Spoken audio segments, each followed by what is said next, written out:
बिस्मिल्लाहिर्रहमानिर्रहीम, अस्सलाम वालेकुम। मैं हूं बिशारत राजा, मेरे साथ मौजूद है वसीम मलिक साहब। पाकिस्तान की जो सियासी सूरत हाल है वो करवट करवट बदल रही है, बहुत दिलचस्प मराल में ये दाखिल हो चुकी है। मैं वन बाय वन कुछ आम खबरें आपके सामने रखना चाहता हूँ। ये वो खबरें हैं जो प्रिंट पब्लिक हो चुकी है और ये वो खबरें हैं जिन पर पाकिस्तान के सियासी मामलात में एक हलचल मची हुई है। वसीम मलिक साहब से हम इन खबरों पर वन बाय वन इनका तजजिया लेंगे, लेकिन सबसे पहले मैं आपके सामने वो खबरें रखता हूँ। नाज़रीन, वो खबरें क्या है? सैम पेज फटने लगा, जरदारी को हटाने की कोशिश शुरू। एजाज सैयद अपनी खबर पर आज भी कायम है। यह खबर एजाज सैयद साहब ने सबसे पहले की थी। नर वाले मामले पर हमारे सदर में दी गई ब्रीफिंग सिंध की कौम परस्त तंजीमों को लीक की गई। ये फखर दुरानी साहब ने खबर की है। सुन्नी इत्तेहाद के अरकान को पंजाब असम्बली से नाअहल करवाने की कोशिश, स्पीकर पर दबाव कहीं और से है, ये गलत हो रहा है। मनी फारूक समेत कई हुकूमती साफियों का शोर, जो इस वक्त इस्लामाबाद के जो दारुल हुकूमत है उसमें ये शोर सुनाई दे रहा है। 2023-24 के दौरान वफाकी इदारों में 1100 यानी 1100 अरब की बेज़ब्तियां सामने आई हैं। द न्यूज की यह खबर है। इस्लामाबाद हाईकोर्ट के 6 जजों को निशाने इबरत बनाने का फैसला कर लिया गया है। रेफरेंस लाया जा रहा है। ये आसफ बशीर चौधरी की खबर। और इसके अलावा सुप्रीम जुडिशल काउंसिल का इजलास भी तलब कर लिया गया है। 190 मिलियन पाउंड जल्द समात की दरख्वास्त जो इमरान खान साहब ने दायर की है उनकी सुनी गई, उस पर डायरी नंबर भी अलर्ट हो गया है।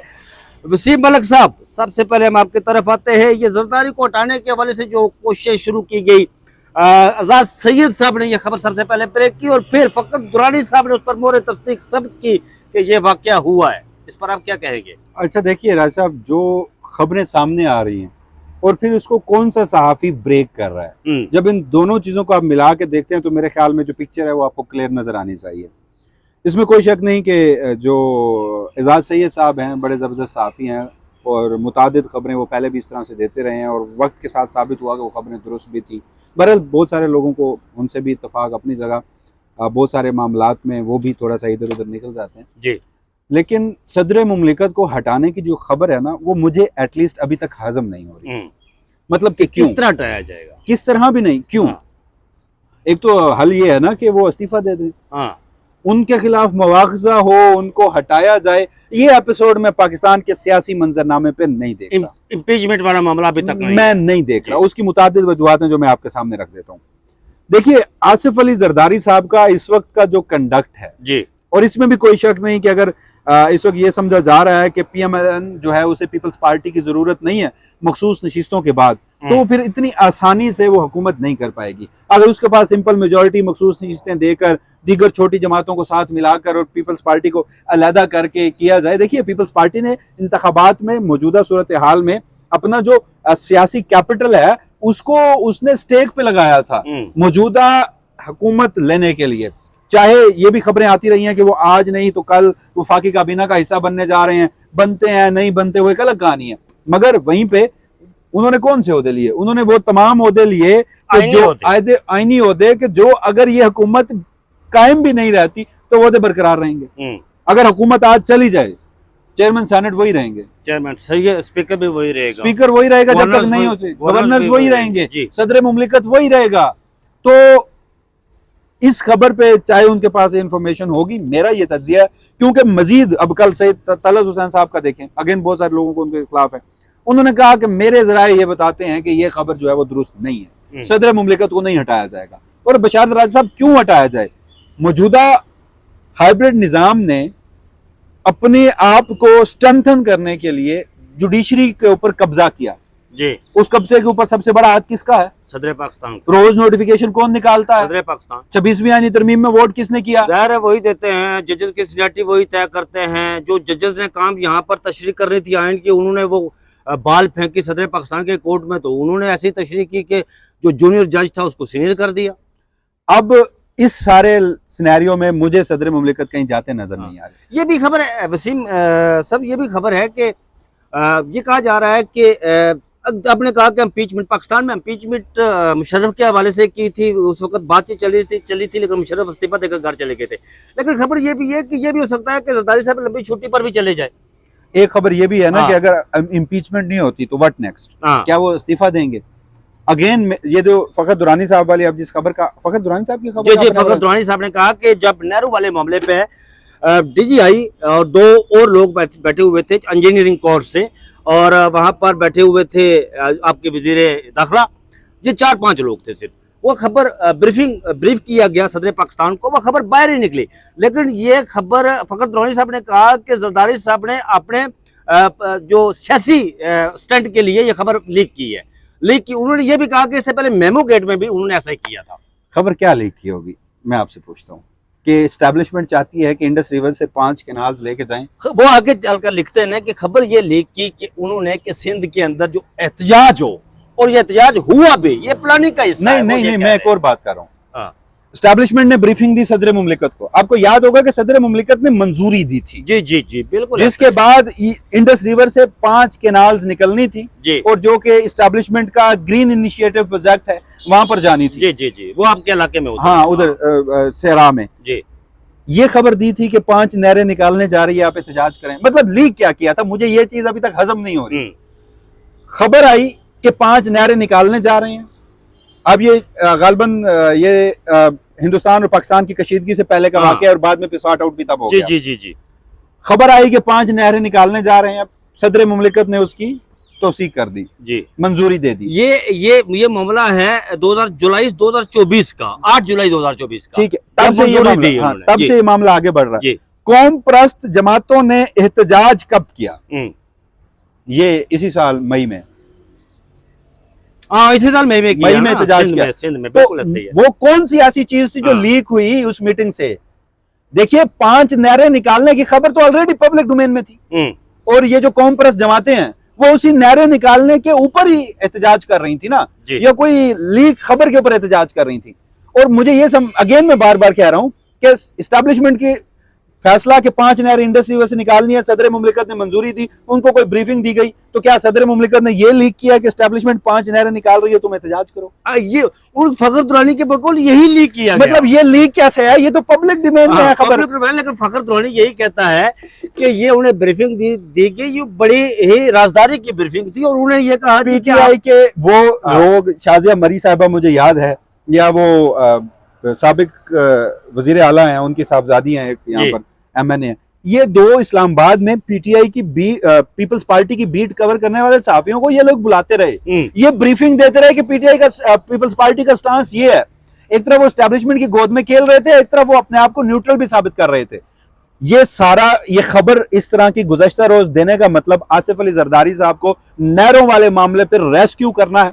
आपको याद होगा ये गुज़श्ता रोज यहाँ पर जुडिशियल कमीशन के वो रुकन भी थे, सिंध के गालबन वजीर कानून है, वो यहाँ पर आए हुए भी थे। ये जब वो सिंध हाई कोर्ट का चीफ जस्टिस लगाना था, वो उनसे बहुत सारे साफी मिल रहे थे। कौम परस्त जमातों ने उनके घर हमला किया था। ये पीपल्स पार्टी के लोग आज इंटीरियर सिंध में जा नहीं सकते, इनका पॉलिटिकल कैपिटल जाया हो चुका है। आसिफ अली जरदारी साहब ने इस वक्त ये फैसला कर लिया है, ये पीपल्स पार्टी की स्टेटेड पॉलिसी है, बिलावल भुट्टो जरदारी साहब उसमें ऑन बोर्ड हैं कि प्रो एस्टैब्लिशमेंट सियासत की जाएगी, एस्टैब्लिशमेंट की गोद में बैठ के सियासत की जाएगी। बाकी अगेन मुझे वो खबर भी हजम नहीं हो रही कि सदर मुमलिकत को हटाने के लिए कोई इंपीचमेंट लाई जाएगी। सदर मुमलिकत मुकम्मल तौर पर ऑन बोर्ड है, लेकिन ये खबर तो मुझे भी हजम नहीं होती। लेकिन ये सारा ये किया क्यों गया कि जलजला सब बपा है, वो देखिए ना, वो फड़कती हुई खबर एक एंकर ने बताई थी कि जा रहे हैं, वो जा रहे हैं नवाज शरीफ साहब अडयाला। वाहिद वो टॉक शो था मेरे ख्याल में जिसमें ये खबर उसी वक्त दी गई और उसी वक्त ही बाउंस हो गई उसी वक्त। तो ये इस तरह की खबरें, ये पॉलिटिकल स्टंट्स के लिए ये हमारे साफी इस्तेमाल होते रहते हैं, और ये पीटीआई पीपल्स पार्टी को बचाने का एक वो मामला है कि सदर रेस्क्यू करने हैं सदर जरदारी को नहरों वाले मामले पे। वरना आप इंटीरियर सिंध जाके देखिए, वो पीपल्स पार्टी की जो रही सही कसर थी ना नहरों वाले मामले वो पैर में डूब जाए। चले आगे चलते हैं वसीम मलिक साहब। ये सुन्नी इत्तेहाद कौंसिल के जो अरकान पंजाब असम्बली थे, ये कोई मैं नायल करवाने के लिए जो स्पीकर रेफरेंस दायर किया गया यहाँ पर, उन्होंने इलेक्शन कमीशन पाकिस्तान में, मैं एक बात आपको बताऊं, इस पर आपका तजिया लेने से पहले, ये जब मलिक अहमद खान जो हैं, ये हमेशा से ये मुशर्रफ दौर के पैदा करदा है, और उस वक्त ये परवेज़ इलाही के साथ थे। उस वक्त पंजाब असम्बली के स्पीकर होते थे जनाब अफजल साहिद साहब, और परवेज़ इलाही वज़ीर आला हुआ करते थे। तो ये उस वक्त हुकूमती बेंच में थे, तो इधर नून लीग के जो अरकान असम्बली थे वो नारे लगाते थे, मुशर्रफ ने एक घोड़ा पाला, अफजल शाही जुमरे वाला, चक जुमरे वाला, क्योंकि वो जुमरे वाला का रहने वाले थे, स्पीकर थे। उस वक्त कोई इस तरह का एक्शन नहीं हुआ। उन्होंने शायद बड़ापन दिखाया हुआ, हालांकि मुशर्रफ की अमरीत थी, निस्फ नहार पर उसका सूरज था इक़्तिदार का। ये अब क्या सीन है जो उठाकर लेकर इधर आ गए और ये उन्हें कह रहे हैं कि अच्छा, मलिक अहमद खान साहब हमेशा से जो है ना वो एक कासा लेस किस्म के, जो उनका हिस्ट्री देखी जाए सियासी, तो उनकी हिस्ट्री इसी तरह की है। क्या आप वो मरीम नवाज को खुश करने के लिए जा रहे हैं या वो ये करवा पाएंगे? मुमकिन है कि फैसला ही मरीम नवाज का हो। हाँ, देखिए सूरत हाल क्या बनती है। मरीम नवाज शरीफ साहिबा बजट सेशन में स्पीच कर रही हैं, पीटीआई के लोग एहतजाज कर रहे हैं। ये इतना बड़ा गुनाह है, यकीन कीजिए मौजूदा हाइब्रिड रजीम नहीं, एहतजाज कहाँ करे फिर? मैं आपको बता रहा हूँ ना, मरियम नवाज के सामने, सर मरियम नवाज के सामने अब शख्सियत नहीं देख रहे। इस वक्त मौजूदा हाइब्रिड रजीम में वजीर आजम शहबाज शरीफ से भी ज्यादा निज़ाम को जो पसंदीदा है ना, जिनकी गवर्नेंस और जिनके वो प्रोटोकॉल और वो जो शाही खर्चों से, यानी कि आशूरा के वो जो लंगर है उसके डब्बों पर भी मरियम नवाज की तस्वीर है, पब्लिसिटी में करोड़ों अरबों लगा दिए गए, बिल पास कर दिया गया कि आप अब सवाल भी नहीं कर सकते। तो ये मरियम मार्शल लॉ है। इधर तो हाइब्रिड रजीम है, वहाँ मरियम मार्शल लॉ है। तो पीटीआई के लोगों की इतनी जुर्रत कि वो मैडम चीफ मिनिस्टर के सामने एहतजाज करें। ये तो आप समझिए कि मौजूदा हाइब्रिड निजाम मरियम नवाज शरीफ साहिबा और मलिक अहमद खान साहब का बड़ापन है, जमहूरी रवैया है कि उन्होंने सिर्फ डी सीट करने के लिए यहाँ इलेक्शन कमीशन में भेजा। चाहे तो वो फांसी भी दे सकते थे, अच्छा फंदे पर भी, चाहे वो मुल्क बदर भी कर सकते थे, चाहे तो इन मौजूदा रजीम का एक फेवरेट काम ये भी है कि आपका पासपोर्ट भी मनसूख, आपका आईडी कार्ड भी मनसूख, ये सब भी हो सकता था। मैं अगेन कह रहा हूँ कि अगर वो करते शहबाज शरीफ की तरह तो फिर ये वो भी नागवार गुजरती, वो मुमकिन है। वो क्योंकि शहबाज शरीफ वजीर आजम है, भतीजी वजीर आला है। मैं आपको एक और बात बताऊं यहाँ पे कि मुझे ये लगता है कि ये काम कोई करवा रहा है। अच्छा, कोई करवा रहा है, कोई करवा रहा है। ठीक, आप देखिए ना, ये मनीफ फारूक साहब ने भी बात की है, ये इसकी एक वजह है। और हम ये, मैं अगेन मरियम नवाज शरीफ साहिबा और मलिक अहमद खान साहब को कोई यहाँ पर वो नहीं कर रहा, स्पेयर नहीं कर रहा, अल्टीमेट जिम्मेदार तो वही है। लेकिन आप एक देखिए, ठीक है हम बात करते हैं कि पीटीआई को कॉर्नर किया गया, शख्सी आज़ादियां नहीं है, आइन और कानून बरहम हो चुका है, मुअत्तल हो चुका है, बुनियादी इंसानी हकूक को कर दिया गया है, अदलिया जो है वो अब एक मातहत महकमा बन चुकी है, मिलिट्री इस्टेब्लिशमेंट ये सब कुछ करवा रही है। लेकिन अगर आप इसको लार्जर कैनवस पे देखें तो at the end of the day कौन डिस्क्रेडिट हो रहा है? सियासतदान डिस्क्रेडिट हो रहा है। बिल्कुल। ये जो मौजूदा हुकूमत करवा रही है, ये वो गिरे हैं जो आप हाथों से लगा रहे हैं, दांतों से नहीं खुलनी। ये क्या हमेशा के लिए इन्होंने इक़्तिदार में रहना है? आपको पता है कि इमरान खान साहब इक़्तिदार में थे तो जब अहमद मीर साहब ने इस पर कॉलम भी लिखा था कि फाइज ईसा के खिलाफ जब रेफरेंस आया तो उन्होंने कहा कि मुझे पता चला कि फाइज ईसा के खिलाफ रेफरेंस आ रहा है, तो मैं इमरान खान साहब से मिलने के लिए चला गया। तो जब मैं उनसे मिला तो मैंने उनके सामने ये जिक्र किया, तो इमरान खान को पता ही नहीं था कि कोई रेफरेंस आ रहा है। अजा बात आपको पता है उन्होंने जिक्र भी किया था इस्लामाबाद हाई कोर्ट में बैठकर, वो रेफरेंस कई बार उन्होंने जिक्र किया, वो रेफरेंस मैंने नहीं, सुप्रीम कोर्ट में आके उन्होंने, सुप्रीम कोर्ट ऑफ पाकिस्तान में भी ये कहा था कि मैंने रेफरेंस वो नहीं लाया। लेकिन जब अहमद मीर साहब अपने कॉलम में लिखते हैं कि जब मैं उठने लगा तो मुझे इमरान खान साहब ने मेरे कान में कहा कि आप फाइज ईसा को बता देना कि मैं रेफरेंस नहीं ला रहा हूँ। लेकिन उसका देखे जिम्मेदार किसको ठहराया जाए? इमरान खान को। At the end of the day तो इमरान हुकूमत में था ना, इसीलिए आज आपका बिल्कुल आप दुरुस्त कह रहे हैं कि आज जो कुछ मुल्क के अंदर हो रहा है वो के कुछ और करवा रहा है, कुछ और ताकतें हैं पीछे, लेकिन डिस्क्रेडिट सियासतदान। लेकिन सियासतदानों को समझ क्यों नहीं आती यार इस बात का? मुझे समझ नहीं आती। देखिए, अगर मैंने आपको इस कुर्सी पे बिठाया हुआ है जी, और आपको पता है कि आपने वसीम की बात नहीं माननी, तो आप एक लम्हे के लिए भी इस कुर्सी पे मजीद नहीं बैठ सकते जी। बिल्कुल। तो जब हुक्म सादर किया जाए कि ये करो और आगे किसी की जरूरत ना हो ये ना करने की, तो फिर उसे ये बताया जाएगा कि हुजूर वो जो इलेक्शन ट्रिब्यूनल में आपका फॉर्म 45 और 47 है ना, वो जज मेरिट पे फैसला करने जा रहा है। तो आपकी नस्लें भी करेंगे। अच्छा, आगे बढ़ते हैं। वसीम मलिक साहब, ये खबर और है, मैं इस्लामाबाद हाई कोर्ट के 6 जजेस की तरफ आने से पहले, जो जुडिशरी काउंसिल का इजलास तलब किया उस पर आने से पहले, ये को 1100 रुपए की बेज़ाब्तगी हुई है। ये द न्यूज़ की खबर है और अंसार अब्बासी साहब की खबर है। ये पंजाब की हद तक जो बात है, पंजाब फेडरल की हद तक गंदम स्कैंडल भी सामने आया है कि उसमें बड़ा पैसा कमाया गया। ये सिलसिला क्या, इन्होंने तो कहा था कि हम बड़े साफ शिफाफ हैं, हमारे हाथ बड़े साफ हैं, हमारी टीम बड़ी तैयार है, साफ है, शिफाफ है, मुल्क तरक्की की राह पर चल रहा है। वो तरक्की कहाँ हो रही है? अमरीका पर हो रही है। प्रॉब्लम ये है कि परसेप्शन इन लोगों ने बना ली है कि मुल्क जो है वो अब स्टेबल हो चुका है। हम्म। परसेप्शन इन्होंने ये बना लिया है। आपको कोई फायदा पहुंच रहा है स्टेबल? देखिए, मैं उस पर बात करता हूँ ना। मुल्क डिफॉल्ट होना क्या होता है? जब हाँ। उस मुल्क की आवाम में डिफॉल्ट हो जाए, जब करेंसी इतनी डिवैल्यू हो जाए कि आप आज बाहर निकले 5,000 का नोट आप जेब में लेके निकले और आप शाम को वापस आए तो आपने कुछ खरीदा भी नहीं होगा और आपकी जेब में भी टका नहीं होगा, तो करेंसी इस हद तक डिवैल्यू है। परसेप्शन इमरान के दौर में बना ली गई थी कि बहुत महंगाई है। उस वक्त आशमा शिराजी साहिबा जो है वो यहाँ पर एतवार बाजार में जाया करती थी, तब से लेकर आज तक उनको ये जहमत नहीं हुई कि वो जाएं। तो इसी तरह परसेप्शन आज भी बना दिया गया। हकीकत ये है कि आप इस वक्त हमारे यहाँ ना असल में सहाफत का इस वक्त टोटल फोकस ही अलग है। जब मुल्क में सूरत हाल नॉर्मल हो ना, आप फिर गवर्नमेंट की गवर्नेंस को, उनकी करप्शन को, इस तरह की स्टोरियां लाइमलाइट में आती हैं। आजकल क्या स्टोरियां हैं? आजकल स्टोरियां ये हैं कि आइन मुअत्तल हो चुका है, अदलिया जो है वो तसल्लुत में आ चुकी है, रोज नई एक कहानी गढ़ दी जाती है, नई एक सेटलमेंट कर दी जाती है, मसनूई तरीके से निज़ाम को चलाया जा रहा है। तो उससे हो क्या रहा है? उससे मीडिया की तवज्जो तमाम मुसरफ है। आप जरा जाएं मिनिस्ट्रीज में, आप जरा चाहें लोगों से बात करें। इस वक्त इनको ये पता है कि इनका वक्त बहुत मुख्तसर है, जानते ये भी हैं। तो इस मुख्तसर वक्त में ये जितना अपने तिजोरियां भर सकते हैं, दिहाड़ी लगा रहे हैं, ये दिहाड़ी लगा रही हैं, ये तिजोरियां भर रहे हैं। ये तो 11 अरब रुपए चले, हम इनको बराह रास्त करप्शन नहीं कह सकते, बेजाब्तगियां हैं। लेकिन इस बेजाब्तगियों में भी अगर मेलाफाइड इंटेंट हो, आपकी बदनीयती हो, तो आपके खिलाफ तब भी नैब का रेफरेंस तो पाकिस्तान के कानून के मुताबिक बनता ही बनता है। वो बनेगा, जब ये हटेंगे तो वो बनेगा, जरूर ऐसा ही होगा, क्योंकि पाकिस्तान में ये पिछले 78 साल से चला आ रहा है।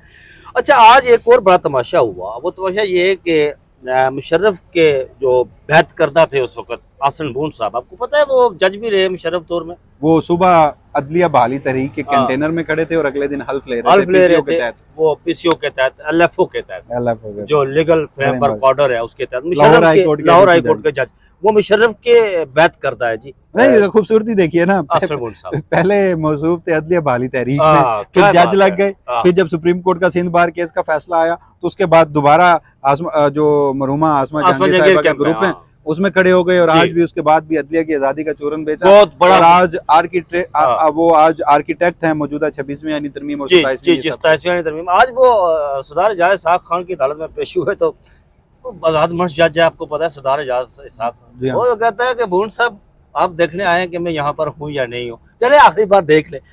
ये इस्लामाबाद हाईकोर्ट के आसिफ चौधरी साहब ने खबर ब्रेक की है, ये 6 जजेस के खिलाफ कोई रेफरेंस लाने की तैयारी है। ये भी कहा जा रहा है कि इनको तबादला करके पता नहीं बलूचिस्तान भेजेंगे, पता नहीं कहाँ भेजेंगे, क्या करेंगे। ये सीन क्या है? ये आजाद जज यार काबू क्यों नहीं आ रहे इनके? आसिफ बशीर साहब की जो खबर है वो 6 जजेस का तो मुझे नहीं पता, 5 जजेस इस वक्त मौजूदा हाइब्रिड नजीम के रिजाने पे हैं। जैसे अरबाब मोहम्मद ताहिर, मैं उन पर एक बात अक्सर करता हूँ कि यहाँ ना मौजूदा जो सूरत हाल बन गई है ना, हमारे यहाँ सहाफ़ियों के लिए तनकीद करना तो बहुत आसान होता है, लेकिन मैं थोड़ा सा बेनिफिट ऑफ डाउट इसलिए देता हूँ कि हर शख्स की मज़ाहमत करने की एक लिमिट है, वो एक सर्टन लिमिट तक जा सकता है। अब जैसे अरबाब मोहम्मद ताहिर और उनकी फैमिली के हवाले से जो उस 6 जजेस के खत में जिक्र है, तो उसके बाद मुझे नहीं पता कि वो कौन सी ऐसी वजूहत बनी जिसके बाद वो इन 5 जजेस से उन्होंने किनारा कशी अख्तियार की और अब सुप्रीम हाई कोर्ट में है। तो अब मौजूदा निज़ाम के लिए वो ज़्यादा खतरनाक नहीं है। 5 जज है।